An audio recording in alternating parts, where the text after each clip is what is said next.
ഇന്ന്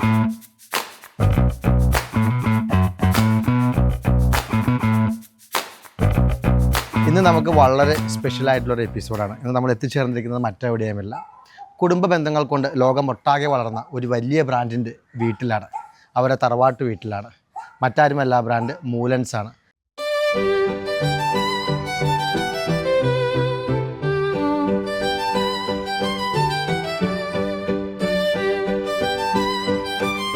വിജയ് എന്ന് മറ്റു രാജ്യങ്ങളിൽ അറിയപ്പെടുകയും മൂലൻസ് എന്ന ടോട്ടൽ ഗ്രൂപ്പിന് കീഴിൽ പ്രവർത്തിക്കുകയും ചെയ്യുന്ന ഇവരുടെ സംരംഭക ഗാഥ കേൾക്കാനാണ് നമ്മൾ ഇന്നിവിടെ എത്തിച്ചേർന്നിട്ടുള്ളത്. സ്പാർക്ക് സ്റ്റോറീസിന്റെ ഒരു ക്രിസ്മസ് സ്പെഷ്യൽ എഡിഷനിലേക്ക് എല്ലാവർക്കും സ്വാഗതം. നമുക്ക് ആ കുടുംബത്തിനെ പരിചയപ്പെടാം, അങ്ങോട്ടേക്ക് ചെല്ലാം.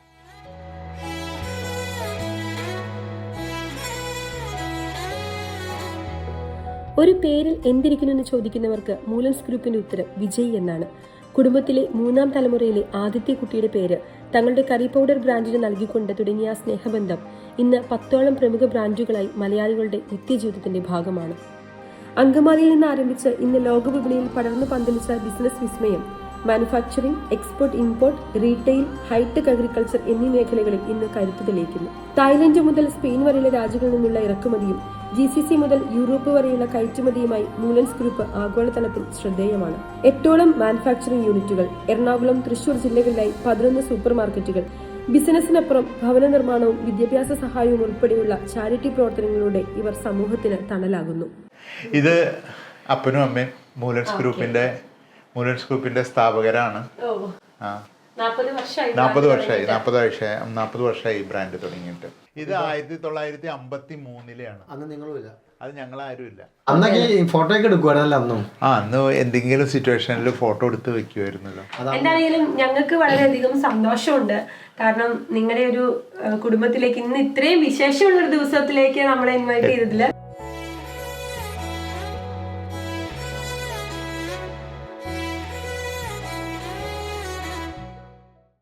ജോസേട്ടത് ശരിക്കും മൂലൻസിന്റെ തറവാടാണ്. അതെ, നമുക്കൊരു ക്രിസ്മസ് ഡേ ആണ്. അതെ, കുറെ നാളായിട്ട് നമ്മൾ പ്ലാൻ ചെയ്യണം വരണം.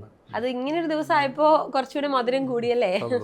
നല്ലതാണ്. ഞങ്ങളെല്ലാവരും ഒന്ന് കൂടുന്ന ദിവസമാണ്. അതെ, ഞങ്ങൾ ഫെസ്റ്റിവലിന് എല്ലാത്തിനും ഞങ്ങളെല്ലാവരും ഒന്നിച്ച് കൂടാറുണ്ട്. എല്ലാ ഫെസ്റ്റിവലിലും ഞങ്ങൾ മക്കളും കൊച്ചുമക്കളും എല്ലാവരും ഒന്നിച്ച് കൂടാറുണ്ട്. അടിപൊളി. ഈ സന്തോഷം എന്ന് നിലനിൽക്കട്ടെ ഇങ്ങനെ തന്നെ അല്ലേ? ഇപ്പൊ ഇവിടെ വന്നപ്പോഴായിട്ട് തുടർന്നുകൊണ്ടിരിക്കുന്ന കാര്യമാണത്. നമ്മളങ്ങ് കണ്ടിന്യൂ ചെയ്യണം. ഓക്കെ, ഞങ്ങളിപ്പോ ഇവിടെ വന്നു കഴിഞ്ഞപ്പോ കുറെ വണ്ടി മുറ്റത്ത് കിടക്കുന്നത് കണ്ടു, കുറെ ചെരുപ്പുകളുണ്ട്, ബാക്കി എല്ലാവരും അകത്താണെന്ന് മനസ്സിലായി. അകത്തുണ്ട്. അപ്പൊ എല്ലാരും ഒന്ന് പരിചയപ്പെടുത്തും. ഞങ്ങള് 7 മക്കളാണ്, അപ്പനും അമ്മയ്ക്കും. 7 മക്കളുടെ മൂത്ത ആള് സിസ്റ്ററാണ്. ആള് ഒറീസയിൽ ജോലി ചെയ്യുന്നു, മെഷീൻ പ്രവർത്തനമായിട്ട് ചെയ്യുന്നു. സിസ്റ്ററാണ്. ആളിവിടെ ഇല്ല, ഒറീസയിലാണ്. ഞാൻ കല്യാണം കഴിച്ചിരിക്കുന്നത് കറൂറ്റിൽ നിന്നാണ്. ഇതാണ് എൻ്റെ ഭാര്യ ആനി. എൻ്റെ മക്കൾ 3 പേരാണ് ഇരിക്കുന്നത്. ഗീതു, നവീൻ, പ്രവീൺ. അവരുടെ ഭാര്യമാരാണ് അടുത്തിരിക്കുന്നത്, മക്കളും കൊച്ചുമക്കളും. എനിക്ക് 5 കൊച്ചുമക്കളുണ്ട്. ഇതെൻ്റെ മകള് ഗീതു. അവളെ കല്യാണം കഴിച്ചിരിക്കുന്നത് മെൽവിൻ, കോട്ടയത്താണ് കല്യാണം കഴിച്ചിരിക്കുന്നത്. അവർക്ക് ബിസിനസ്സാണ്. അവർക്ക് 2 മക്കൾ. ആൺകുട്ടികളുടെ ട്വിൻസാണ് നവീൻ, പ്രവീൺ കല്യാണം കഴിച്ചിരിക്കുന്നത് വർണ്ണ. അവർക്ക് 2 മക്കളാണ്. നവീൻ കല്യാണം കഴിച്ചിരിക്കുന്നത് നമിത. അവൾക്കൊരു ഒരു മോളാണ്. എൻ്റെ കല്യാണം കഴിഞ്ഞ് വരുമ്പോൾ ഇവിടെ ചെറിയ പലചരക്ക് കടയുണ്ട്. നല്ല രീതിയിൽ അന്ന് ചേട്ടൻ മാത്രമേ ഇവിടെ ഉള്ളൂ, വേറെ ആരും. ഇവരൊക്കെ പഠിക്കുകയൊക്കെ ചെയ്യുന്നതാണ്. അപ്പം ചേട്ടനും അപ്പനാണ് അന്ന് കടയിൽ പോക്കും വരവൊക്കെ. പിന്നെ കുറച്ച് കഴിഞ്ഞപ്പോൾ എനിക്ക് അവിടെ റേഷൻ കടയായി. പിന്നെ അങ്ങനെ പതുക്കെ പുരോഗമിച്ച് ഈ അവസ്ഥയിലെത്തി. ദൈവം ഒരുപാട് അനുഗ്രഹം തന്ന് ഞങ്ങൾ അനുഗ്രഹിച്ചിട്ടുണ്ട്. രണ്ടാമത്തെ ആള് വർഗീസ്. ആള് ഞങ്ങളുടെ ബിസിനസ്സിൽ നിന്ന് മാറി ആണ് ചെയ്യുന്നത്. 3ാമത്തെ ആളാണ് ഞാൻ. 7 മക്കളിൽ 3ാമനാണ്. മൂന്നാമത്തെ ആളാണ് ഞാൻ. ഇതാണ് ജോസേട്ടൻ്റെ എൻ്റെ ഫാമിലി. ഇതാണ്. അടുത്ത അൽഫോൻസ. ഞാൻ ഈ വീട്ടിലെ 4ാമത്തെ ആളാണ്. പേര് അൽഫോൻസ. ഞാൻ കല്യാണം കഴിച്ചേക്കുന്നത് ഞാൻ അൽഫോൻസിൻ്റെ കല്യാണം കഴിക്കുന്നത് 1985-ലാണ്. പിന്നെ ഞങ്ങളിവിടെ ബിസിനസ്സൊക്കെ ആയിട്ട് ഞങ്ങളിവിടെ സെറ്റിൽഡായി. ചേട്ടൻ ഒത്തിരി നാൾ ഗൾഫിലായിരുന്നു. അത് കഴിഞ്ഞിട്ട് ഗൾഫിൽ നിന്ന് വന്നു കഴിഞ്ഞപ്പോൾ ഞങ്ങൾ ഇവിടെ അങ്കമാലിക്ക് ഇങ്ങോട്ട് പോന്നു. ഇപ്പോൾ ഇവിടെയാണ് താമസിക്കുന്നത്. അതോടുകൂടി ബിസിനസ്സിലേക്ക് കയറി, ഈ ഗ്രൂപ്പിലേക്കുള്ള ബിസിനസ്സിലേക്ക് കയറി. ഇപ്പോൾ എന്തെങ്കിലും കാര്യങ്ങൾ ചെയ്യാൻ അരിപ്പൊടിയുടെ യൂണിറ്റാണ് ഞങ്ങൾ ചെയ്യുന്നത്. എനിക്ക് 2 മക്കളാണ്, മോനും മോളും ഉണ്ട്. എൻ്റെ പേര് ടിനോ. ഞാൻ ഖത്തറിൽ സെറ്റിൽഡ് ആണ്. ഇതെൻ്റെ വൈഫ് സോണിയ, ഇതെൻ്റെ മോള് ടിയാന.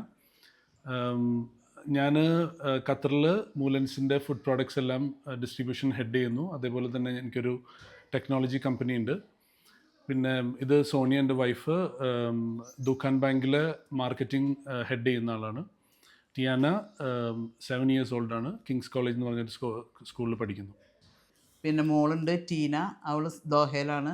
അവളും ഫാമിലി എല്ലാം അവിടെയാണ്. പിന്നെ ഞങ്ങൾ ബിസിനസ്സായിട്ട് ഇപ്പോൾ എങ്ങനെയാണ് മുമ്പോട്ട് പോകണം, കുഴപ്പമൊന്നുമില്ല, വളരെ സന്തോഷമാണ്. അടുത്തത് സാജു. ജോസേട്ടൻ പറഞ്ഞ സാജു ഞാനാണ്. തറവാട്ടിൽ താമസിക്കുന്നു. എൻ്റെ ഭാര്യ സിനി, മൂത്തയാൾ ശ്രീജിത്ത്, ആളും മാരീഡാണ്. ഗ്ലോറിയ, ആളിപ്പോൾ ഇവിടെ ഇല്ല, മണിപ്പാലിലാണ്. അവൾ പഠിക്കുകയാണ്, ഹയർ സ്റ്റഡീസിന് പോയിരിക്കുകയാണ്.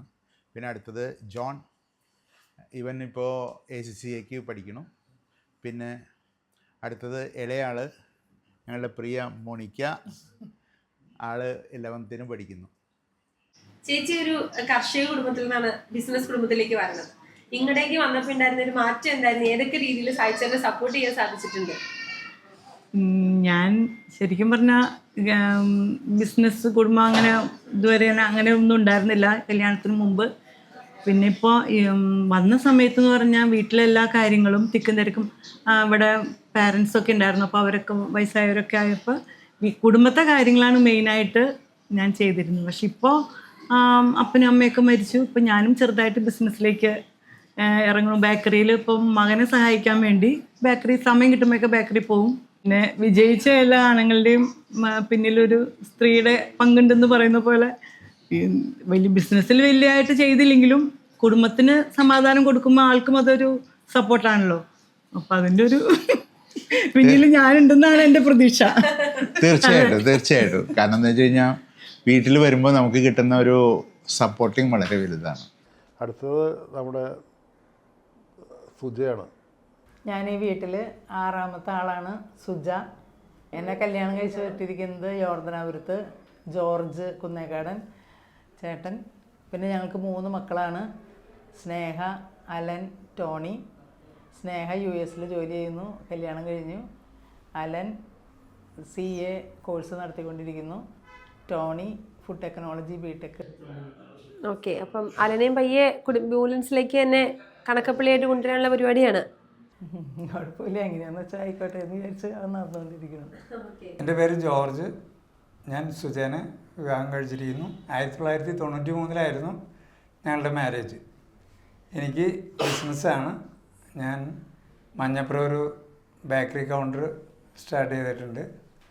എനിക്ക് അതിൻ്റെ പേര് ജിയോ ബേക്കറി എന്നാണ്. ഞാൻ സുജയുടെ ഞങ്ങളുടെ ബേക്കറിയിൽ നിന്ന് സാധനങ്ങൾ കൊണ്ടുപോയി അവിടെ വിൽക്കുന്നു. ഞാൻ എൻ്റെ MCOM പഠനം കഴിഞ്ഞ് കഴിഞ്ഞപ്പോൾ ഞാൻ കോളേജിൽ പഠിപ്പിക്കുകയായിരുന്നു. അതിനുശേഷം ഇതിലെ കല്യാണം കഴിഞ്ഞ് 5-10 വർഷത്തോളം ഞാൻ വീണ്ടും കോളേജിൽ പഠിപ്പിക്കാൻ പോയായിരുന്നു. അത് കഴിഞ്ഞ് കോളേജ് ഇത് നിർത്തി. അപ്പോഴത്തേക്ക് എന്തെങ്കിലും ഒരു പരിപാടി തുടങ്ങാമെന്നും പറഞ്ഞുകൊണ്ട് അങ്ങനെ ബേക്കറിയുടെ പ്രൊഡക്ഷൻ യൂണിറ്റ് തുടങ്ങി, എല്ലാവരും കൂടി സഹകരിച്ച്. അപ്പോൾ അതങ്ങനെ മുമ്പോട്ട് പോകുന്നു. അപ്പോൾ അങ്ങനെ തിരിച്ച് ബിസിനസ്സിലേക്ക് തന്നെ, ഫാമിലി ബിസിനസ്സിലേക്ക് വന്നപ്പോൾ തിരിച്ചും പണ്ടത്തെ തന്നെ ഒരു അറ്റ്മോസ്ഫിയറിലേക്ക് എനിക്ക് തിരിച്ചു വരാനായിട്ട് സാധിച്ചു. അതിൽ നല്ല സന്തോഷമായിട്ട് മുമ്പോട്ട് പോകുന്നു. അടുത്ത ജോയിയാണ്. ജോയേട്ടാ, നിങ്ങൾ ഇവിടെ നിന്ന് കഥ പറയാണ്. നിങ്ങളുടെ ഫാമിലിനെ പരിചയപ്പെടുത്തണ്ടേ? ബാക്കി എല്ലാവരും പരിചയപ്പെടുത്തി. എല്ലാവരും ഞങ്ങൾ പരിചയപ്പെട്ടു. ഇളയ ആളായത് കാരണം ഇങ്ങനെ വെയിറ്റ് ചെയ്തിരിക്കുകയായിരുന്നു. ആണോ? ഞാനിവിടെ തന്നെ ഉണ്ടായിരുന്നു. ഞാനാണ് ഏറ്റവും ഇളയ ആള്, 7ാമത്തെ ആള്. 3 പെങ്ങന്മാർ, 3 ചേട്ടന്മാർ. എല്ലാവരും ഇടിയും അടിയും ഒക്കെ കൊണ്ട് വളർന്ന ഞാനാണ്. എൻ്റെ പേര് ജോയ്. ഞാനിപ്പോൾ സൗദിയിൽ കുടുംബ ബിസിനസ്സിൽ സൗദിയിലാണ് ഇപ്പോൾ ഇൻ്റർനാഷണൽ ബിസിനസ് മിക്കവാറും നോക്കുന്നത് ഞാനാണ്. ഇതാണ് ഫാമിലി. കാർമൽ, തൃശ്ശൂർ ചെർമൽ ഫാമിലിയിൽ നിന്ന്. മൂത്തയാൾ ഇവിടെ ഇല്ല, മൂത്ത മോൾ ഇവിടെ ഇല്ല. അവൾ അയർലൻഡിൽ MS പഠിക്കുകയാണ്, food technology, advanced food technology, Limerick യൂണിവേഴ്സിറ്റിയിൽ. ഇവിടെ ഫുഡ് ടെക്നോളജി തന്നെയാണ് പഠിക്കുന്നത്. ഇപ്പോൾ ഫസ്റ്റ് ഇയർ ജോയിൻ ചെയ്തിട്ടുള്ളൂ. ഇവിടെ 1 പഠിക്കണം, 1ാം ക്ലാസ്സിൽ പഠിക്കണം.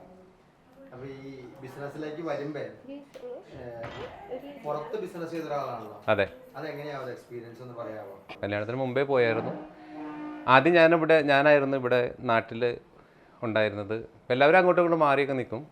അപ്പം ഞാൻ ഒത്തിരി നാൾ ഇവിടെ ഉണ്ടായിരുന്നു. അതിനുശേഷം ഞാൻ അങ്ങോട്ട് പോയപ്പം സായി ചേട്ടൻ ഇങ്ങോട്ട് വന്നപ്പോൾ ഞാൻ അങ്ങോട്ടേക്ക് പോയി. അവിടെ പിന്നെ അവിടെ നിന്ന് ഞാൻ ഒമാൻ, ദുബായ്, US ഉണ്ടായിരുന്നു. ഇപ്പോൾ സൗദിയിലാണ് ഇപ്പോൾ സെറ്റിൽ ചെയ്തേക്കുന്നത്. നന്നായിട്ട് പോകുന്നു ബിസിനസ്. ഇനി ഒരു സഹധർമ്മിണിയായിട്ട് കല്യാണം കഴിഞ്ഞ് നേരെ അങ്ങോട്ടൊക്കെ പോയി മൂലൻസിൻ്റെ വലിയ ഫാമിലിയിൽ ചെന്നതാണ്. അന്നേരം വലിയ ഫാമിലിയാണോ ചെറിയ ഫാമിലിയാണോ? ഇന്ന് കാണുന്ന സൗകര്യമൊക്കെ അന്നുണ്ടോ? ഇന്ന് കാണുന്ന സൗകര്യങ്ങൾ അന്നില്ല. അന്ന് നമുക്ക് ഇത്രയും, എന്നാലും ഞാൻ വന്നപ്പോഴേക്കും ബിസിനസ്സിലേക്ക് കടന്നിരുന്നു. ഞാൻ കല്യാണം കഴിഞ്ഞ് വരുന്ന സമയത്ത് സായിശേനും ആ ഒരു ഫാമിലി ഇവിടെ ഉണ്ടായിരുന്നു, തറവാട്ടിലുണ്ടായിരുന്നു. ബാക്കി 2 ബ്രദേഴ്സും പുറത്തായിരുന്നു. ശരിക്കും അത് ക്രിസ്മസ് ന്യൂ ഇയറിനല്ല, മിക്കവാറും ഒരു 2 ആഴ്ച കൂടുമ്പോൾ ഇതേ ഫാമിലി ഞങ്ങളിങ്ങനെ കൂടാറുണ്ട്. അത് ഞങ്ങൾക്ക് നോർമൽ, ഇത് ശരിക്കും നോർമൽ ഒരു ഇതാണ് ഞങ്ങളുടെ ഒരു ലൈഫ് സ്റ്റൈൽ. ഇങ്ങനെ എല്ലാവരും കൂടി കൂടുക, അങ്ങനെ സൺഡേസിലായിരിക്കും മിക്കവാറും, അല്ലെങ്കിൽ സാറ്റർഡേ ഈവനിങ് ഭക്ഷണം ഒരുമിച്ചുണ്ടാക്കി കഴിക്കുക. ശരിക്കും നമ്മൾ തന്നെ ഉണ്ടാക്കുന്നു, നമ്മൾ തന്നെ എല്ലാവരും കൂടെ ഒന്നിച്ച്, ചേച്ചിമാർ ഞങ്ങളെല്ലാവരും കൂടെ ഒന്നിച്ച് കുക്ക് ചെയ്യുന്ന. പുറത്തുനിന്ന് ഫുഡ് അങ്ങനെ നമ്മളങ്ങനെ ഇത് ചെയ്യാറില്ല. ഇങ്ങനത്തെ ഫങ്ഷൻ ഞങ്ങൾ തന്നെ അത് കുക്ക് ചെയ്ത് നമ്മൾ തന്നെ. ശരിക്കും ചേട്ടന്മാരും കൂടും. ഈ ക്രിസ്മസ് അങ്ങനെയുള്ള പരിപാടികളിൽ എന്താ ഫ്രൂട്ട് സലാഡ് അങ്ങനെയുള്ള ഐറ്റംസ്, അങ്ങനത്തെയുള്ള സംഭവങ്ങൾ, ഈസ്റ്റർ, ക്രിസ്മസ്, ഓണം അങ്ങനെയുള്ള ദിവസങ്ങളിൽ അംഗമാലിൽ എല്ലാവരും ഉണ്ട്. എല്ലാവരും ഉണ്ട് ഇവിടെ. ഇത്രയും പേരാണ് നമ്മുടെ ഫാമിലി ഉള്ളത്.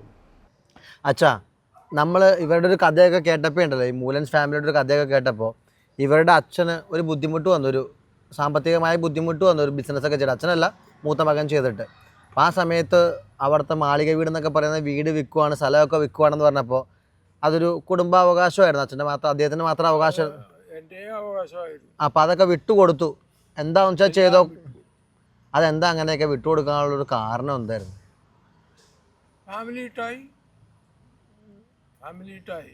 ഓക്കെ.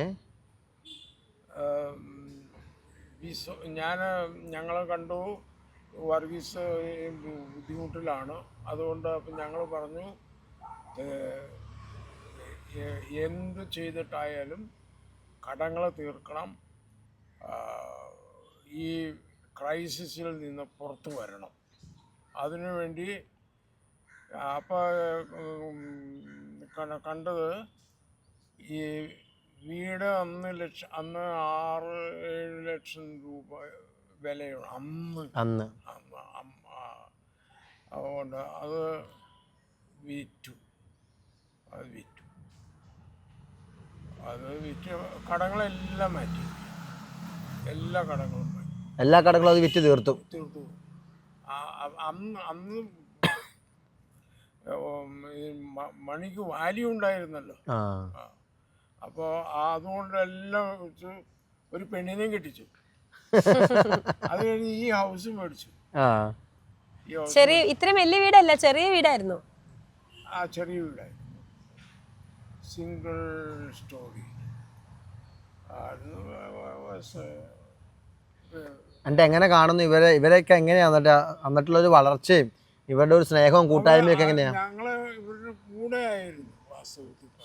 ഞങ്ങളന്ന് ഞാനും കൊച്ചേട്ടനാണെന്നാണ് ഫാദർ ജോസഫ് കൊച്ചേട്ടനാണ് ഞാൻ പറയാം. വലിയേട്ടനാണ് ഈ പിള്ളേരുടെ അപ്പൻ. ആ പുള്ളി ഉടനെ ഒറീസയിലേക്ക് വന്നു.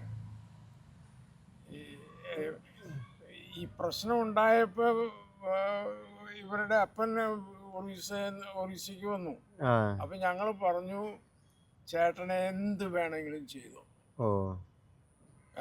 ഞങ്ങളുടെ ഭാഗം വിൽക്കുകയോ മാറ്റുകയോ എന്തെങ്കിലും ചെയ്തോ, അതിന് ഈ ക്രൈസിസിൽ നിന്ന് പുറത്തു വരാനായിട്ട് ശ്രമിക്കണം.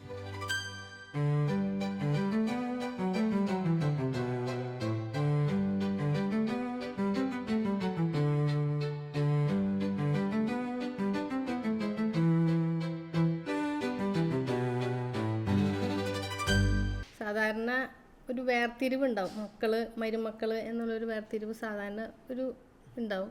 പക്ഷെ ഇവിടെ ഞങ്ങളെ സംബന്ധിച്ച് അമ്മയ്ക്ക് അങ്ങനെ മക്കൾ വേറെ പെൺമക്കൾ വേറെ ഞങ്ങൾ വേറെ അങ്ങനെ ഒരു വേർതിരിവ് ഒരു കാര്യത്തിലും അമ്മയ്ക്ക് അങ്ങനെയില്ല. നമുക്ക് സപ്പോർട്ട് അങ്ങനെ നല്ലൊരു അമ്മയാണ്.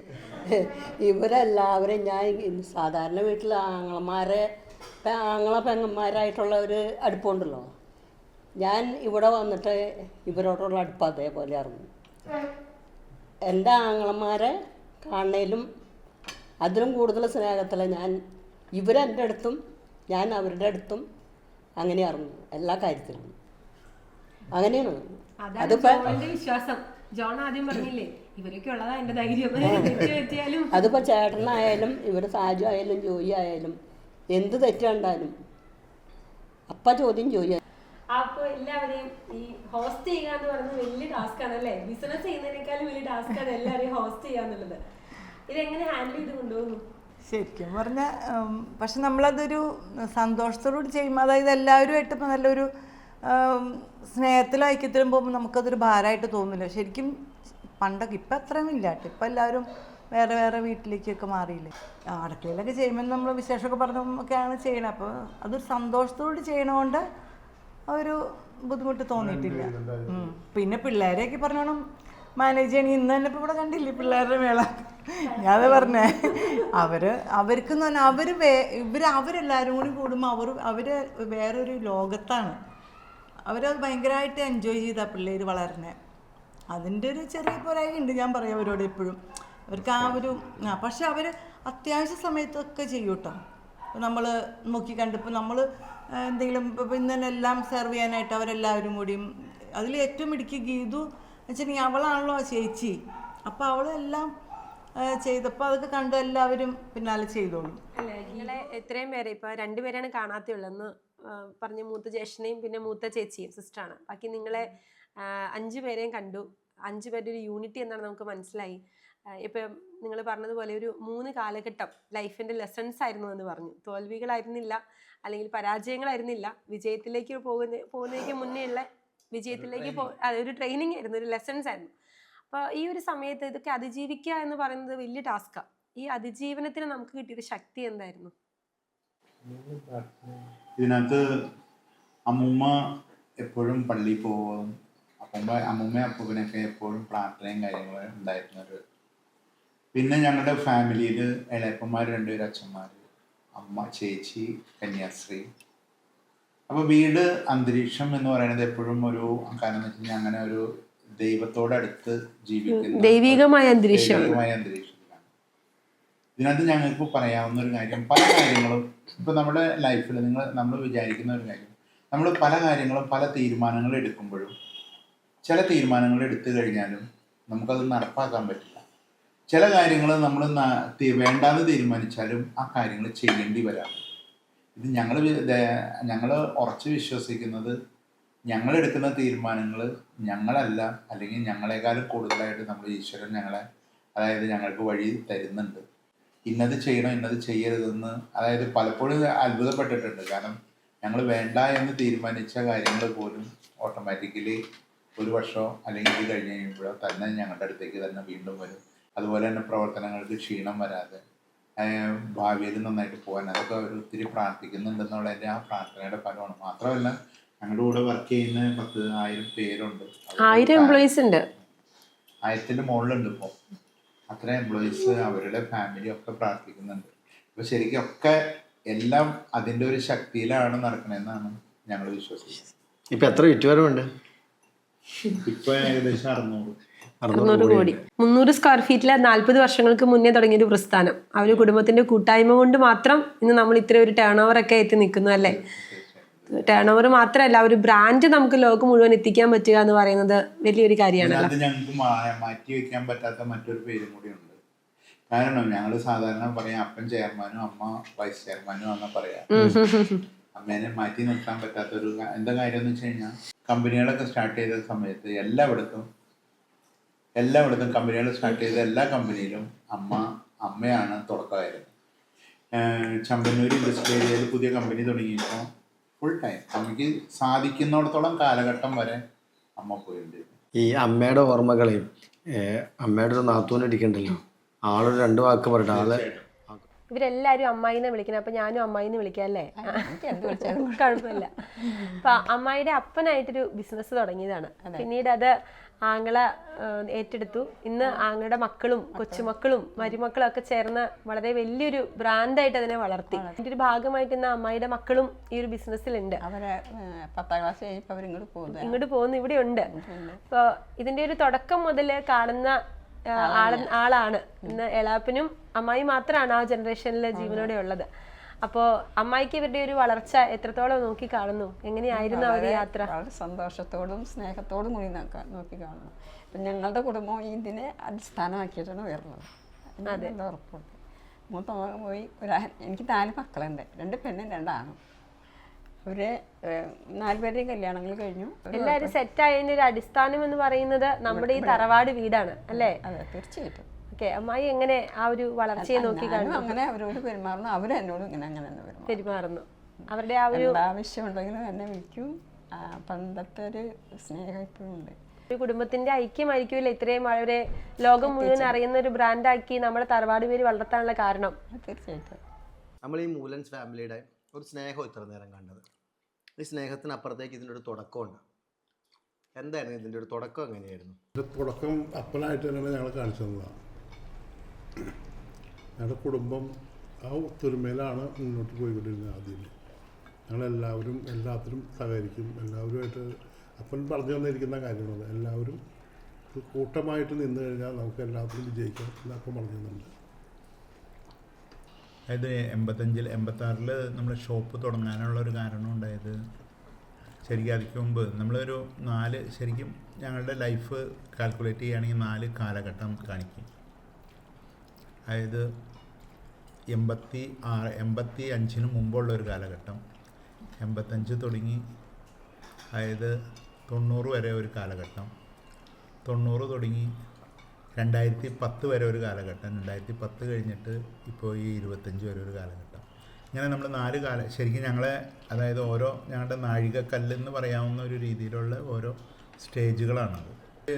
ഞങ്ങൾ മക്കളൊക്കെ വലുതായി കഴിഞ്ഞപ്പോൾ ഒരു ചേട്ടൻ, അതായത് മൂത്ത ചേട്ടൻ, ഞങ്ങൾ 7 മക്കളായി. അതിനകത്ത് ഏറ്റവും മൂത്തയാൾ സിസ്റ്ററാണ്. Sister Grace Moolan. ആൾ ഇളയപ്പന്മാർ അച്ഛന്മാരാണ്. അവരുടെ കൂടെ പോയി.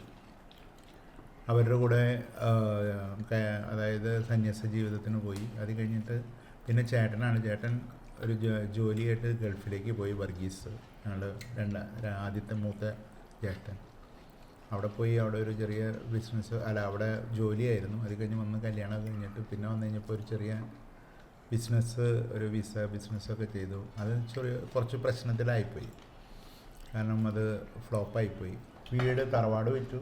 തറവാട് പിന്നെ കടയുണ്ടായിരുന്ന കടയുടെ ഒരു 2-3 മുറികൾ, പിന്നെ കുറച്ച് പറമ്പുകൾ, പാടം, അങ്ങനെ കൃഷി സ്ഥലങ്ങളൊക്കെ. ഭൂരിഭാഗം ഒരു 75% അന്ന് വിൽക്കേണ്ടി വന്നു. നമ്മൾ സ്റ്റെപ്പ് ബൈ സ്റ്റെപ്പ്, നമ്മൾ ഒരുപാട് വലിയ സ്വപ്നം, അങ്ങ് അറ്റത്തുള്ള സ്വപ്നം കണ്ടിട്ട് സ്റ്റെപ്പ് കയറിയേക്കണതല്ല. നമ്മൾ തൊട്ടടുത്തുള്ള സ്റ്റെപ്പുകൾ തന്നെ കയറിയാണ് ഇതുവരെ എത്തിയേക്കുന്നത്.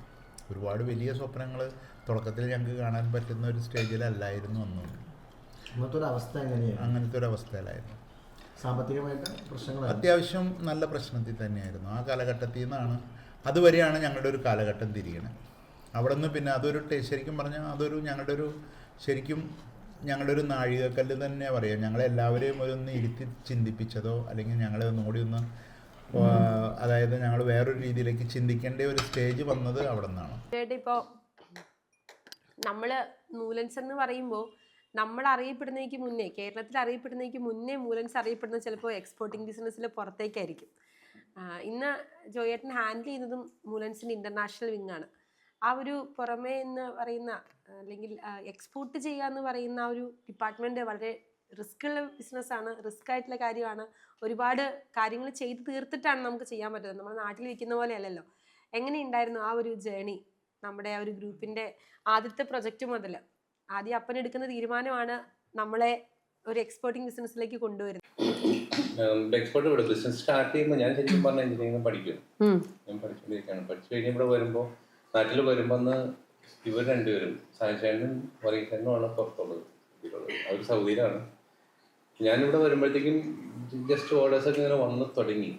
അപ്പം ഞാൻ 5th ഇയറിൽ പഠിക്കുമ്പോഴാണ് ഇവിടെ 91 ഇവിടെ ഒരു കമ്പനി വാങ്ങാനായിട്ട്, നമുക്ക് സ്വന്തമായിട്ടൊരു പ്രൊഡക്ഷൻ യൂണിറ്റ് സ്റ്റാർട്ട് ചെയ്യാൻ വേണ്ടിയിട്ട് ഒരു ഇൻഡസ്ട്രിയിലേക്ക് ഒരു കമ്പനി വാങ്ങാനായിട്ട്, ആ കമ്പനി വാങ്ങാൻ വേണ്ടിയിട്ട് അന്ന് ഞാൻ വന്നപ്പോഴാണ് ഞങ്ങളെല്ലാവരും പോയി കണ്ടത്. അന്ന് വന്ന് കണ്ടപ്പോൾ തന്നെ എല്ലാവർക്കും ഇഷ്ടമായി. ഇമ്മീഡിയറ്റ് പർച്ചേസ് ചെയ്യാം, അത് ഇമ്മീഡിയറ്റ് അത് വർക്കൗട്ട് ചെയ്യാം എന്ന് എല്ലാവരും തീരുമാനിക്കായിരുന്നു. അങ്ങനെ അത് സ്റ്റാർട്ട് ചെയ്തു. ഞാൻ വന്ന് 92 ഞാനിവിടെ വന്നു. 92 ഇവിടെ വന്നപ്പോഴത്തേക്ക് ഏകദേശം ഒരു പ്രോസസ്സൊക്കെ പതിയെ സ്റ്റാർട്ട് ചെയ്ത് തുടങ്ങിയായിരുന്നു. അതിനുശേഷം 95 അന്ന് ആദ്യം ഉണ്ടായിരുന്ന ഖാലിദ് സാലി എന്ന് പറയുന്ന ഒരു സ്പോൺസർ ഉണ്ടായിരുന്നു. ആ ആള് നമ്മളുടെ അവിടെ സൗദിയിലത്തെ ബിസിനസ് എന്ന് പറഞ്ഞാൽ വേറൊരു നേച്ചറാണ്. നമുക്ക് ഇവിടുത്തെ സ്വന്തമായിട്ട് ചെയ്യാൻ പറ്റില്ല, മറ്റേ അവിടുത്തെ ലോക്കൽസിന്റെ പേരിൽ ബിസിനസ് ചെയ്യാൻ പറ്റുള്ളൂ. അപ്പൊ അത്രയും കൺസ്ട്രെയിൻസ് ഉള്ള ഒരു രാജ്യമാണ് പൊതുവെ. അപ്പം അന്ന് അവിടെ ഖാലിദ് സാലി എന്ന് പറയുന്ന ഒരാളുടെ സ്പോൺസർഷിപ്പിലാണ് നമ്മൾ ബിസിനസ് ചെയ്യുന്നത്. തുടങ്ങിയപ്പോൾ ആള് പതിയെ നമ്മുടെ ബിസിനസ്സിലേക്ക് കൈ കടത്താൻ തുടങ്ങി. നമ്മൾ ഫ്രണ്ട് വഴി അവിടെ ഒരു ഖാദർ ഭായ് എന്ന് പറഞ്ഞിട്ട്, ഖാദർ നമ്മളെപ്പോഴും നമ്മുടെ കുടുംബ സുഹൃത്താണ്. ആളുടെ സ്പോൺസർ നേരിട്ട് പോയി കണ്ട് സംസാരിച്ചു. ഇപ്പോൾ രണ്ടുപേരോട് പോയി സംസാരിച്ചു. സാധിച്ചേട്ടനും രണ്ടുപേരും പോയി കണ്ട് സംസാരിച്ച് ഓക്കെ ആക്കി ആളുടെ പേര് ലൈസൻസ് ഇട്ട് വിസ ഇഷ്യൂ ചെയ്യിപ്പിച്ച്. അപ്പോൾ ഇവർ രണ്ടുപേരും ഖാലിദിന്റെ പേരിൽ നിൽക്കുകയാണ്. അപ്പോൾ ഇവർക്ക് മാറാൻ പറ്റില്ല. അപ്പോൾ പുതിയൊരാളെ കൊണ്ടുവന്ന് ചെയ്യാൻ വേണ്ടിയിട്ടാണ് ജോസേനെ കൊണ്ട് അങ്ങോട്ട് പോകും. ജോസേറ്റ് അവിടെ പോയിട്ട് ആ ബിസിനസ് ചെന്നിട്ട് ആ സ്പോൺസറിന്റെ പേരിൽ പിന്നെ ബിസിനസ് വീണ്ടും കണ്ടിന്യൂ ചെയ്യുന്നു. പതിയെ എന്നിട്ട് ഇവിടുന്ന് പതിയെ അതിനകത്തേക്ക് സ്വിച്ച് ചെയ്യായിരുന്നു. പിന്നെ പുതിയ സ്പോൺസറിന്റെ പേരിലാണ് എല്ലാ ബിസിനസ്സും കണ്ടിന്യൂ ചെയ്യുന്നത്. ഇപ്പോഴും അദ്ദേഹത്തിന്റെ അസോസിയേഷനിൽ തന്നെയാണ് പോകുന്നത്? ഇല്ല, ആള് ഈ കൊറോണയുടെ ആ ഒരു സമയത്ത് മരിച്ചു. നമ്മൾ ചെയ്യുന്നത് നമ്മുടെ 100% നമ്മുടെ പേരിലാണ്. ഇപ്പം വളരെയധികം സന്തോഷമുണ്ട്. കാരണം 40 വർഷം മുമ്പ് തുടങ്ങിയ ഒരു ബ്രാൻഡിൻ്റെ അടുത്ത ജനറേഷൻ നിങ്ങൾ ആ ഒരു ബിസിനസ്സിലേക്ക് വന്ന് നല്ല രീതിയിൽ മുന്നോട്ട് കൊണ്ടുപോവുകയാണ്. ഈ ഒരു 40 വർഷത്തെ നിങ്ങളുടെ എല്ലാവരുടെയും അച്ഛന്മാരും അമ്മമാരും ഈ ഒരു ബ്രാൻഡ് ഡെവലപ്പ് ചെയ്യാൻ വേണ്ടി എടുത്ത എഫേർട്ടുകളെല്ലാം കണ്ടു വളർന്നവരാണ് നിങ്ങൾ. അപ്പോൾ ഇത് ഭദ്രമായി നിങ്ങളുടെ കയ്യിലേക്ക് അവർ ഏൽപ്പിക്കുകയാണ് ഇനി, അല്ലേ? എന്നാണ് വിശ്വാസം. എന്താണ് ഇനി മൂലൻസിൻ്റെ ഒരു ഫ്യൂച്ചർ? ഇപ്പോൾ നമ്മുടെ മൂലൻസ് ഗ്രൂപ്പ് ഒട്ടേറെ ബ്രാഞ്ചുകൾ, നമുക്ക് സൂപ്പർ മാർക്കറ്റ്, അതേപോലെ തന്നെ എക്സ്പോർട്ട് ഡിവിഷൻസ്, അതേപോലെ അഗ്രികൾച്ചറൽ, ഇങ്ങനെ എല്ലാ ഫീൽഡുകളിലേക്കും നമ്മൾ ഡെവലപ്പ് ചെയ്തിട്ടുണ്ട്. അപ്പോൾ നമ്മുടെ വിഷൻ എന്ന് കാണുന്നതെന്ന് പറഞ്ഞു കഴിഞ്ഞാൽ നമ്മൾ ഇനിയും കൂടുതൽ ഡിപ്പാർട്ട്മെൻറ്റ്സ് അല്ലെങ്കിൽ സെക്ഷൻസ് നമ്മൾ ഡെവലപ്പ് ചെയ്യണം. ഇപ്പോൾ നമ്മൾ റീസെൻ്റ്ലി ഇപ്പോൾ ഒരു ബേക്കറി ഫീൽഡിലേക്ക് ഇറങ്ങിയിട്ടുണ്ട്. അപ്പോൾ അതേപോലെ തന്നെ നമുക്ക് ഇനി വരുന്ന എന്തെങ്കിലും പുതിയ ഡിപ്പാർട്ട്മെൻറ്റ്സ് അല്ലെങ്കിൽ പുതിയ സെക്ഷനിലേക്ക് ഡെവലപ്പ് ചെയ്യണം തന്നെയാണ്. പിന്നെ അതേപോലെ തന്നെ നമ്മളുടെ ഇത്രയും നാളത്തെയുള്ള നമ്മുടെ സ്ഥാപനങ്ങളെല്ലാം അടുത്ത ഒരു ലെവലിലേക്ക്, അതായത് ഇപ്പോൾ എക്സ്പോർട്ട് ഡിവിഷൻ ആണെങ്കിൽ തന്നെ അതൊരു എന്താ പറയുക, നമ്മുടെ ലേറ്റസ്റ്റ് ടെക്നോളജിയും ലേറ്റസ്റ്റ് കാര്യങ്ങളും വരുന്ന ഒരു സെക്ഷനിലേക്ക് ആക്കണമെന്നാണ് നമ്മുടെയൊക്കെ ഒരു ആഗ്രഹം. എല്ലാ ആളുകളും ഓരോ പ്രൊഫഷൻ പഠിച്ച ആൾക്കാരാണ്. ആരും കച്ചവടക്കാരായിട്ട് നേരെ കസേരയിലേക്ക് കയറ്റിയിരുത്തിയവരല്ല നിങ്ങളാരും. വേണമെങ്കിൽ നിങ്ങളെല്ലാവരെയും സിമ്പിളായിട്ട് കച്ചവടക്കാരായിട്ടൊരു കസേരയിലേക്ക് വിളിച്ചിട്ട് നേരെ ഡയറക്ടറാവും എന്നൊക്കെ പറയായിരുന്നു. പക്ഷെ അങ്ങനെയൊന്നുമല്ല. നന്നായി പണിയെടുപ്പിച്ച് പഠിപ്പിച്ച് ചെറിയ ചെറിയ ജോലികളൊക്കെ ചെയ്യിപ്പിച്ച് എങ്ങനെ കൊണ്ടുവരുന്നത്. എന്തായിരിക്കും ഇവർ നിങ്ങളോട് ഇങ്ങനൊരു ക്രൂരത കാണിക്കാൻ കാരണം? എനിക്ക് തോന്നുന്നു അവരും നേരെ തുടങ്ങിയത് നേരെ കച്ചവടത്തിന് നേരെ ഇറങ്ങിയതല്ല. അവരും ഒരു സ്ലോ സ്റ്റാർട്ടായിരുന്നു. ഞങ്ങളും ചെറുപ്പത്തിൽ ഇതെല്ലാം കണ്ടതാണ്. അവർ തുടങ്ങിയതും അവർ കടന്നുപോയ ഫേസ് എല്ലാം നമ്മൾ കണ്ടതായിരുന്നു. അപ്പോൾ എനിക്ക് തോന്നുന്നു എപ്പോഴും നമ്മുടെ മീറ്റിംഗ്സ് എല്ലാവരും എപ്പോഴും പറയുന്നത് തന്നെയാണ്, നമ്മളും ഓരോ ജോലികളിലും താഴ്ത്ത് തന്നെയായിട്ട് ഞങ്ങൾ ചെറുപ്പത്തിൽ തന്നെ കൗണ്ടറിൽ ബില്ല് ചെയ്യാനിരിക്കാറുണ്ടായിരുന്നു, പാക്കിംഗ് സെക്ഷനിൽ നിൽക്കാറുണ്ടായിരുന്നു, എല്ലാം നമ്മൾ ചെയ്തിട്ടുണ്ട്. അപ്പോൾ എല്ലാവരും പഠിച്ച് നേരെ ആ ഒരു പൊസിഷനിൽ നേരെ ഇരിക്കാതെ എല്ലാ ലെവൽസിലൂടെ കടന്നുകൊണ്ടെന്ന് ഇപ്പോഴും നമ്മൾ അവർ അഡ്വൈസ് ചെയ്യാറുള്ളതാണ്. ഞങ്ങളെല്ലാവരും ചെയ്തിട്ടുണ്ടത്. നവീൻ മാത്രമാണ് ഇതിൽ നിന്ന് വ്യത്യസ്തമായിട്ട് ഒരു വേറൊരു പ്രൊഫഷനിൽ നിന്നാണ് വീണ്ടും ബിസിനസ്സിലേക്ക് വരുന്നത്. രാജഗിരിയിൽ അറിയപ്പെടുന്ന ഒരു ഡോക്ടറാണ്. ആ ഒരു പ്രൊഫഷനിൽ നിർത്തുന്നതുകൊണ്ട് തന്നെ ഈ ഒരു ബിസിനസ്സും കൂടെ ചെയ്യാണ്. എങ്ങനെ ഈ രണ്ട് ഡ്യൂട്ടി ഒരുമിച്ച് ചെയ്യുന്നു?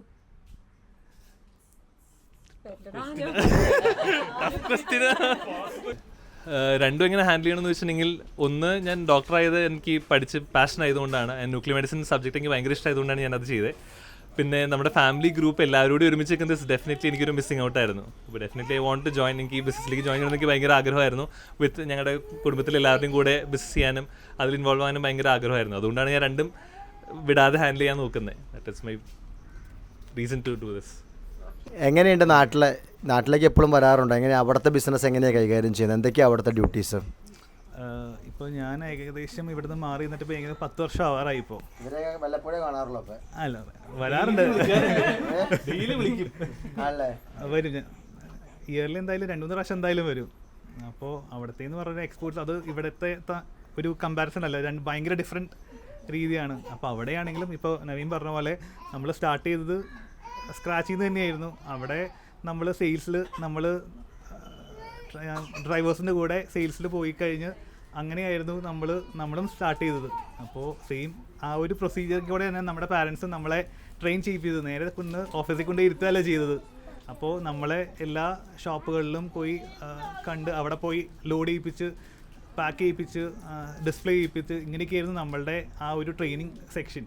അപ്പോൾ ഇപ്പോൾ കാണുമ്പോൾ അതൊരു ഭയങ്കര ഒരു ട്രെയിനിങ് ആയിരുന്നു. കാരണം നമുക്കിപ്പോൾ പറയാൻ പറ്റും, നമുക്ക് ഇപ്പോൾ ഇവർ നമുക്ക് ഹാൻഡ് ഓവർ ചെയ്യാൻ പറ്റുകയാണെങ്കിൽ അത് നമുക്ക് നോക്കി നടത്താൻ പറ്റുമെന്ന് ആ ഒരു കോൺഫിഡൻസ് എന്തായാലും നമ്മളുടെ കയ്യിലുണ്ട്. അപ്പോൾ അത് താങ്ക്സ് ഫോർ ദ ഫാമിലി. അത് നമ്മളുടെ ഫാമിലിനോട് നന്ദി പറയണം ശരിക്കും.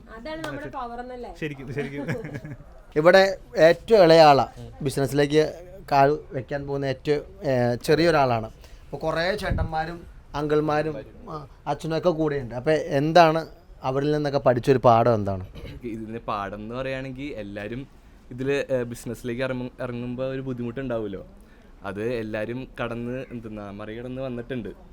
അതിപ്പോൾ ഇത് സ്റ്റാർട്ടിങ്ങിലായാലും ബിസിനസ് തുടങ്ങിയപ്പോൾ തന്നെ കുറേ പ്രശ്നങ്ങളൊക്കെ ഉണ്ടായി. അത് അങ്കിൾമാരെല്ലാവരും അത് കടന്നു വന്നു. അതുപോലെ ചേട്ടന്മാരും ബിസിനസ്സിലേക്ക് ഇറങ്ങിയപ്പോൾ അതിൻ്റേതായ പ്രശ്നങ്ങളുണ്ടായിരുന്നു. അതെല്ലാവരും ഒരു കടന്നു വന്നിപ്പോൾ എക്സ്പീരിയൻസ്ഡ് ആയി. ഞാനും അതുപോലെ കടന്നു വന്ന് ഇവരിതുപോലെയൊക്കെ ചെയ്ത് പറഞ്ഞു തരാൻ ആൾക്കാരുണ്ടല്ലോ. അപ്പോൾ എന്തായാലും എന്ത് പ്രശ്നം ഉണ്ടെങ്കിലും എല്ലാവരും കൂടെ ഉണ്ടെന്ന് എനിക്കൊരു വിശ്വാസമുണ്ട്. അത് പ്രശ്നങ്ങളൊക്കെ കടന്ന് വരാൻ പറ്റുമെന്ന് ഞാൻ വിശ്വസിക്കുന്നു. ഇനി എന്നാണ് മൂലൻസിലേക്ക് വരുന്നത്? ഇപ്പോൾ ഒരു ഒഫീഷ്യൽ വീട്ടിലുണ്ട്, കച്ചവടത്തിലേക്ക് എന്നായിരിക്കും എൻട്രി? എത്ര പെട്ടെന്ന് പ്രതീക്ഷിക്കാം? ഞാനിപ്പോൾ ആക്ച്വലി ഞാൻ എൻ്റെ കോഴ്സ് ചെയ്തുകൊണ്ടിരിക്കുകയാണ്. അതിൻ്റെ ഭാഗമായിട്ട് ഞാനൊരു CAയുടെ ഓഫീസറിൻ്റെ അടിയിൽ വർക്ക് ചെയ്തുകൊണ്ടിരിക്കുക. ഞാൻ വർക്ക് ചെയ്യുന്നതിൻ്റെ ഇടയിൽ തന്നെ ഞാൻ സമയം കിട്ടുമ്പോഴൊക്കെ ഫാമിലി ബിസിനസ്സിൽ ഇൻവോൾവ് ആവാറുണ്ട്. എന്നോട് സാധിക്കുന്ന കാര്യങ്ങളൊക്കെ ഞാൻ ചെയ്തു തീർക്കാറുമുണ്ട്. അത് ഇപ്പോൾ ഞാൻ വിചാരിക്കുന്നത് എത്രയും പെട്ടെന്ന് CA കംപ്ലീറ്റ് ചെയ്യുക, എന്നിട്ട് എത്രയും പെട്ടെന്ന് തന്നെ ഫാമിലി ബിസിനസ്സിൽ ജോയിൻ ചെയ്യുക, ഗ്രൂപ്പിനെ വലുതാക്കുക, അടിപൊളിയാക്കുക, അങ്ങനെയാണ് വിചാരിക്കുന്നത്. നാട്ടിൽ വളരുന്ന പോലെ തന്നെ GCC കൺട്രീസിൽ വളർന്നുകൊണ്ടിരിക്കുകയാണ്. അപ്പോൾ അത് നിങ്ങളുടെ ജനറേഷൻ വന്നപ്പോഴാണ് ആ ഒരു ഗ്രോത്ത് വളരെ വലിയ രീതിയിലേക്ക് സ്പ്രെഡ് ആവുന്നത്. അതിന്റെ ഒരു മുന്നോട്ടുള്ള വളർച്ച എങ്ങനെ നോക്കി കാണുന്നു? എന്തൊക്കെ കാര്യങ്ങളിലാണ് നമ്മൾ ഇനി പുറത്തേക്ക് വളരാൻ ആഗ്രഹിക്കുന്നത്? ഞാൻ ഇപ്പോൾ ഓൾമോസ്റ്റ് ഒരു 12 വർഷമായിട്ട് ബിസിനസ് ചെയ്യുന്നുണ്ട് ഖത്തറിൽ. അപ്പോൾ അവിടെ നിന്ന് ബേസിക്സിൽ നിന്ന് സ്റ്റാർട്ട് ചെയ്തതാണ്. അപ്പോൾ അങ്കിൾമാരുടെ ഒത്തിരി ക്വാളിറ്റീസ് ഞാൻ കണ്ട് അറിഞ്ഞിട്ടുള്ളതാണ്. അവരുടെ കൺസിസ്റ്റൻസിയും പരാജയങ്ങളെ വിജയമാക്കാനുള്ള ആ ഒരു കരുത്തും. അപ്പോൾ എനിക്കത് ഒത്തിരി ഹെൽപ്ഫുള്ളായിരുന്നു. കാരണം ഖത്തർ എന്ന് പറയുന്ന ഒരു മാർക്കറ്റിൽ എളുപ്പമല്ല. നമ്മൾ വേറൊരു സ്ഥലത്ത് പോയി തുടങ്ങുകയാണ് ചെയ്യുന്നത്. അപ്പോൾ അതെന്നെ ഒത്തിരി ഹെൽപ്പ് ചെയ്തിട്ടുണ്ട്. അപ്പോൾ ഇനി ഗ്രോത്തിനെ സംബന്ധിച്ച് ഇപ്പോൾ ഇവിടുത്തെ ബിസിനസ് ഒത്തിരി സിസ്റ്റമാറ്റിക് ആവുന്നുണ്ട്. അപ്പോൾ അത് കൂടുതൽ പ്രോഡക്ട്സുകളും കൂടുതൽ ഓട്ടോമേഷനൊക്കെ വന്നിട്ട് കുറച്ചും കൂടെ ഡെവലപ്പായി കുറച്ചും കൂടെ കൂടുതൽ മാർക്കറ്റുകളിലോട്ട് എത്തുമെന്നാണ് എനിക്ക് തോന്നുന്നത്. അങ്ങനെയാണ് ഞാൻ കാണുന്ന ട്രെൻഡ്. വലിയൊരു ബാങ്കിന്റെ മാർക്കറ്റിംഗ് ഡിപ്പാർട്ട്മെന്റ് ആണെന്നൊക്കെ ചിനോ പറഞ്ഞിട്ടുണ്ടായിരുന്നു. ദുഖാൻ ബാങ്ക്. അതേതാന്ന് എനിക്ക് അറിയത്തില്ല. ഓക്കെ. അപ്പം അവിടെ കുറെ മാർക്കറ്റിംഗ് ചെയ്യാന്ന് പറഞ്ഞാൽ ഭയങ്കര എഫേർട്ടുള്ള കാര്യമാണ്. ആ ഒരു മാർക്കറ്റിങ്ങിൽ എന്തൊക്കെ കാര്യങ്ങൾ മൂലൻസിലേക്ക് കൊണ്ടുവരാൻ ഭർത്താവിന് പറഞ്ഞു കൊടുക്കുന്നുണ്ട്? എനിക്ക് തോന്നുന്നില്ല. ഞാൻ ആക്ച്വലി ഇവരുടെ കയ്യിൽ നിന്ന് കുറേ പഠിച്ചിട്ടുള്ള. ഇതുപോലെ മെൽവിൻ പറഞ്ഞ പോലെ എൻ്റെ ഫാമിലി എന്ന് പറഞ്ഞാൽ ഒരു വർക്ക് കൾച്ചറാണ്. നമ്മൾ ഓൺട്രപ്രണേഴ്സ് അല്ല. അപ്പം ടിനോ നമ്മൾ രണ്ടുപേരും ടെക്നോളജി പഠിച്ച് ചെന്നൈ ജോലി ചെയ്തുകൊണ്ടിരുന്ന സമയത്ത് ഒരു സഡൻലി ടിനോ ഡിസൈഡ് ചെയ്തു നമ്മൾ ഖത്തറിൽ പോവാ, ബിസിനസ് സ്റ്റാർട്ട് ചെയ്യുക. എൻ്റെ പേരൻസ് എന്നെ പേടിച്ചു പോയി, ഇതെങ്ങനെ ഇനി ബിസിനസ് സ്റ്റാർട്ട് ചെയ്യുക. അതുകൊണ്ട് ഞാൻ ആക്ച്വലി നമ്മൾ കുറേ പഠിക്കുക. ഞാൻ എൻ്റെ പേരൻസൊക്കെ വർഷങ്ങളായിട്ട് ജോലി പോവോ, അങ്ങനെയാണ് ഗൾഫിലെ ഒരു രീതി. പക്ഷേ ഇവിടെ വന്നു കഴിഞ്ഞാൽ ആക്ച്വലി നമുക്ക് സമാധാനമായി. എങ്ങനെയൊക്കെ ജോലി ഉണ്ടെങ്കിലും ജോലി പോയാലും നാളെ ഇങ്ങോട്ടാണ് വരുന്നതെന്നുള്ള ഒരു, ബിക്കോസ് ഈ ഒരു ടൈപ്പ് ഓഫ് കൂട്ടായ്മ കാണുന്നത് നമ്മളെ വീട്ടിൽ അത്രയും കണ്ടിട്ടില്ല. അതുകൊണ്ട് ഞാൻ അങ്ങോട്ടൊന്നും പഠിപ്പിച്ചിട്ടില്ല. ഞാൻ ആക്ച്വലി പഠിച്ചിട്ടേ ഉള്ളൂ. അവരുടെ രീതികളും പല കാര്യങ്ങളും നമ്മളൊക്കെ എന്ന് പറഞ്ഞാൽ ബാങ്കിൽ ഇങ്ങനെ പൈസ ഓരോന്ന് കിട്ടുന്നത് സേവ് ചെയ്യും. ഇവിടെ മമ്മയും ഡാഡിയുടെ അടുത്ത് എന്ന് ചോദിച്ചാലും പറയും അക്കൗണ്ടിലൊന്നുമില്ല, എല്ലാം റോളിംഗ് ആണ്. അപ്പോൾ ഈ റോളിംഗ് എന്താ, ഈ മാർക്കറ്റിംഗ് എങ്ങനെയാണ് ഇവർ ചെയ്യുന്നത്, അതെല്ലാം ഞാൻ പഠിച്ചത് ടിനോടയിൽ നിന്ന്. അതുകൊണ്ട് ടിനോടയിൽ നിന്ന് പഠിച്ച് ഞാൻ കുറേ ചെറിയ ചെറിയ ബിസിനസ്സുകൾ സ്റ്റാർട്ട് ചെയ്തിട്ടുണ്ടായിരുന്നു ജോലിയുടെ കൂട്ടത്തിൽ. അങ്ങനെ അതുകൊണ്ട് എനിക്ക് തോന്നുന്നില്ല ഞാൻ വഴി എന്തെങ്കിലും പഠിച്ചു കാണുമെന്ന്. വേറൊരു ബിസിനസ് ഫാമിലിയിൽ നിന്നിട്ട് ഈ ഒരു ഫാമിലിയിലേക്ക് വരുവാണ്. അപ്പോൾ എങ്ങനെയാണ് ഈ ഒരു ഫാമിലിയുടെ ഗ്രോത്ത്, ഒരു ബിസിനസ്സുകാരൻ എന്ന രീതിയിൽ ഈ ഒരു ഫാമിലിയുടെ ഗ്രോത്ത് എങ്ങനെയാണ് നോക്കി കാണുന്നത്? ബിസിനസ്സുകാരനുപരി വേറെ ഫാമിലി മെമ്പർ എന്നുള്ള രീതിയിൽ ഒരു ഔട്ട്സൈഡർ. ഞാനൊരു 13 വർഷമായുള്ളൂ ഈ ഒരു ഫാമിലിയായിട്ട് ബന്ധം. ഞാൻ ഇതിലൊരു അംഗമായിട്ട് 13 വർഷമായിട്ട് നോക്കി കാണുന്നത് ഇപ്പോൾ ഈ കാണുന്ന കളിയും ചിരിയും സന്തോഷവും കൂട്ടായ്മയും 13 വർഷമായിട്ട് ഞാൻ അനുഭവിച്ചറിയാണ്. ഒരു കൂട്ടുകുടുംബത്തിൻ്റെ ഒരു ഐക്യം, അത് വാക്കിൽ മാത്രമല്ല പ്രവൃത്തിയിലും ഇവരുടെ ഒരു ലൈഫ് സ്റ്റൈൽ തന്നെയാണ്. ആ ഒരു സ്നേഹവും ആ ഒരു കരുതലും തീർച്ചയായിട്ടും എവിടെ വേണമെങ്കിലും നമുക്ക് വിളിച്ചോതാം. അതുതന്നെയാണ് മൂലൻസിൻ്റെ വിജയത്തിൻ്റെ അടിത്തറ. അതാണ് ദൈവാനുഗ്രഹം. ഈ 13 വർഷം കൊണ്ട് വളരെ അഭ്യൂഹമായൊരു വളർച്ച നമുക്ക് നോക്കി കാണാൻ പറ്റിയിട്ടുണ്ട്. അത് ഇവരുടെ സഹോദരങ്ങളുടെ മക്കളുടെ എല്ലാവരുടെയും ഒരു ഒത്തൊരുമയുടെ ഒരു വിജയം തന്നെയാണ്. അതിനൊരു ഔട്ട്സൈഡർ എനിക്കതൊരു സാക്ഷ്യം തന്നെ പറയാൻ പറ്റും. അങ്ങനെ താങ്ക് യു. ഇങ്ങനെ ഭയങ്കര പ്രൗഡായിട്ട് സംസാരിക്കുകയൊക്കെ ചെയ്തപ്പോൾ ഞാൻ കണ്ടു കണ്ണ് എവിടേക്കോ നിറയുന്നുണ്ടായിരുന്നു അല്ലേ? അപ്പോൾ അപ്പം എനിക്ക് തോന്നുന്നു ഇവരിലേക്ക് കൂട്ടത്തിലെ ഏറ്റവും മൂത്തയാളാണ്. അപ്പോൾ ആ മൂത്ത ചേച്ചി എന്നുള്ള രീതിയിൽ കുഞ്ഞനിയന്മാരുടെയും അല്ലെങ്കിൽ നാത്തൂമാരുടെയും ഈ ഒരു കുടുംബത്തിൻ്റെയൊക്കെ വളർച്ച പുറമേ നിന്ന് നോക്കി കാണുകയാണ് ഇപ്പോൾ. അപ്പോൾ ആ ഒരു വളർച്ച എത്രത്തോളം നിങ്ങൾ വളർന്നു വന്ന സാഹചര്യത്തിൽ നിന്ന് ഇപ്പോൾ എത്തി നിൽക്കുന്ന ആ ഒരു ജേണി എത്രത്തോളം ബ്യൂട്ടിഫുൾ ആയിരുന്നു ആ ഒരു യാത്ര? മംഗൾമാരൊക്കെ ഇത് കൊണ്ട് സ്റ്റാർട്ട് ചെയ്ത സമയത്ത് നല്ല സ്ട്രഗിളായിരുന്നു. അപ്പം ഈ ഒരു ലെവലിലേക്ക് എത്തിയപ്പം വളരെ സന്തോഷമുണ്ട്. അത് മുന്നോട്ട് എൻ്റെ ബ്രദേഴ്സ് ശ്രീത്താണെങ്കിലും എൻ്റെ സ്വന്തം ബ്രദർ പോലെ തന്നെയാണ്, ബ്രദറാണ്, മുന്നോട്ട് കൊണ്ടുപോകണ കാണുമ്പോൾ നല്ല സന്തോഷമുണ്ട്.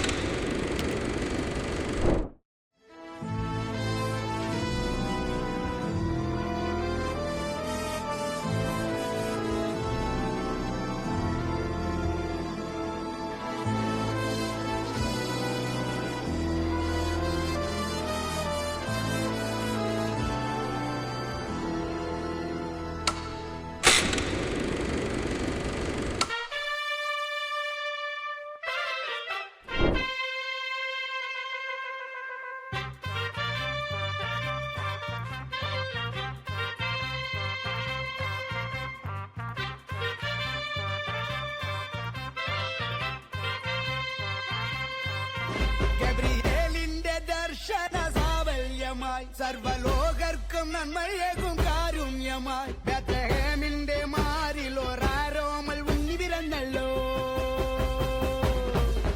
ഗബ്രിയേലിന്റെ ദർശന സാവല്യമായി സർവലോകർക്കും നന്മയേകും കാരുണ്യമായി ബത്ലഹേമിന്റെ മാറിൽ ഒരാരോമൽ ഉണ്ണി പിറന്നല്ലോ. വിണ്ണിൽ താരകൾ പുൽകിരി തൂകി മണ്ണിൽ കോരിയ നാളങ്ങൾ പാടി അവൻ പള്ളിക്കറ്റയണിഞ്ഞിട്ട് കണ്ണും ചിമ്മി തുറന്നിട്ട് കുഞ്ഞിക്കാരിട്ടടിക്കുകയായി എന്നും ആഘോഷം ഉണരുകയായി. രാജാതിരാജനേ എന്റെ മാർഗദീപമേ ഒട്ടാസു പൂക്കുത്തി കമ്പിത്തിരി മത്താപ്പു റോക്കറ്റ് ചെമ്പൂത്തിരി ഗബ്രിയേലിന്റെ ദർശന സാഫല്യമായി സർവലോകർക്കും നന്മയേകും കാരുണ്യമായി ബത്ലഹേമിന്റെ മാറിൽ ഒരാരോമൽ ഉണ്ണി പിറന്നല്ലോ. ഇതൊരു സന്തോഷത്തിന്റെ രാത്രിയായിരുന്നു. ഒരു കുടുംബത്തിന്റെ കൂട്ടായ്മയുടെ സന്തോഷമായിരുന്നു. This is Anna and Rangu signing off. അപ്പൊ എല്ലാവർക്കും happy Christmas and happy new year. Happy bye Bye bye.